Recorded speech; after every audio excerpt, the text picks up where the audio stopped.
Hello everyone, welcome back to another video, and again, thank you so much for watching, as always.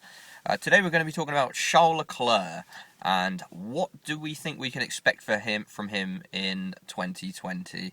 Now, I mean, boy, what an impact has Charles made since he's burst onto the scene last year, obviously making his insane debut with Sauber, where he absolutely destroyed Marcus Ericsson. Obviously, Marcus Ericsson being a paid driver, we definitely did expect that.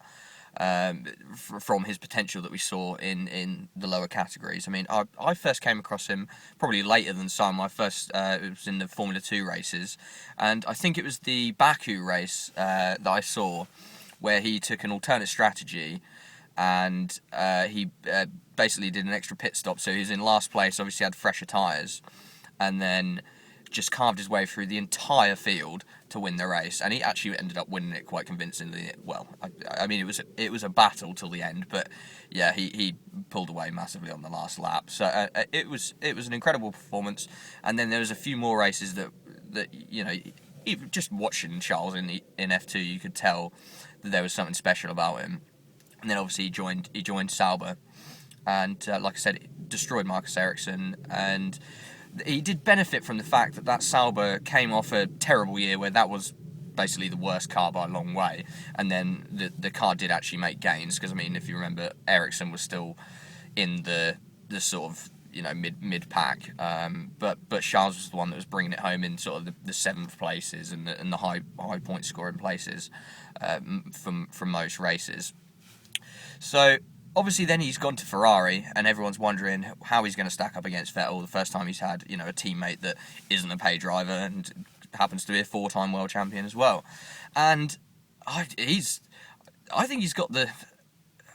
he is, I don't know whether it's Sebastian's head or what's going on with him, but I think he's faster than Seb at the minute, and I think he's in Seb's head, and I think Seb is worried about Charles, and obviously Charles beat him on points. First season at Ferrari against, obviously, you know, his experienced teammate who's been with the team for multiple years, and he bursts on there. He gets more points, he got more pole positions than everyone this season. I think it was 7, wasn't it, this season? So the most pole positions out of everyone, and obviously Ferrari couldn't provide a car consistently over the season that was capable of winning the championship, and Charles did make a few mistakes as well. Obviously, that the qualifying crash in Baku, that was a big one. Then he had obviously Germany, where he crashed into the wall. Potentially could have won that race as well. And then there's been a few more incidents that are similar to that. But that's to be expected. I mean, the guy's only 21 years old. It's his first season in Ferrari. He's going to have to make mistakes to learn from. If you don't make mistakes, then I don't think you're learning anything. But encouragingly, from his point of view, I think he is learning from those mistakes, and I really can't wait to see what he can bring to the table this year. It's all going to depend on what kind of car Ferrari can bring out. Obviously, they've already brought out their car. Looks great.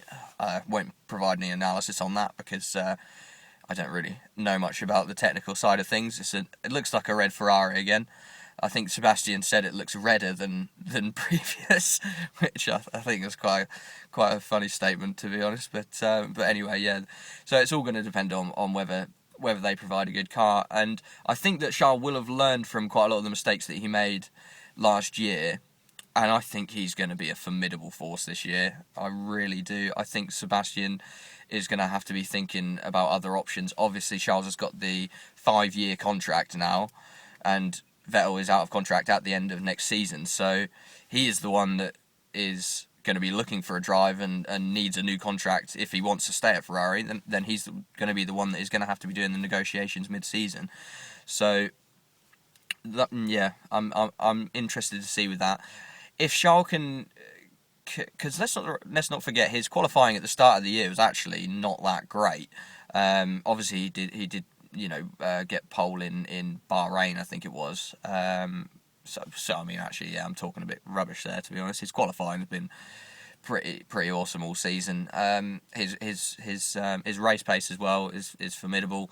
He always seems to be either catching or passing or getting away from Vettel. It doesn't really ever seem to be the other way round. So yeah, I'm excited. I'm excited to see what he can do next year. it all just depends on Ferrari, I think, and what kind of car they can bring, and whether or not, if the car is good, because that's the one thing, because the car wasn't as good this year. Although you're a Ferrari driver, and that comes with immense pressure. If the car's not capable of winning a championship, then that must take a slight bit of pressure off. That, you know, it's not. I'm not the reason that we're not winning the championship. It's the car. So if they get this car sorted, which who knows with Ferrari. To be honest, they could be last. No one knows with Ferrari, so we'll have to wait and see with that. But very excited for next season. I think Charles is going to get the measure of Vettel, and I predict that this is going to be Vettel's last season at Ferrari, and probably in Formula 1 if things don't improve for him. So anyway, let me know what you guys think, and yeah, thank you so much for watching again, and I'll catch you when I chat some more shit about Formula 1 next time. Thank you.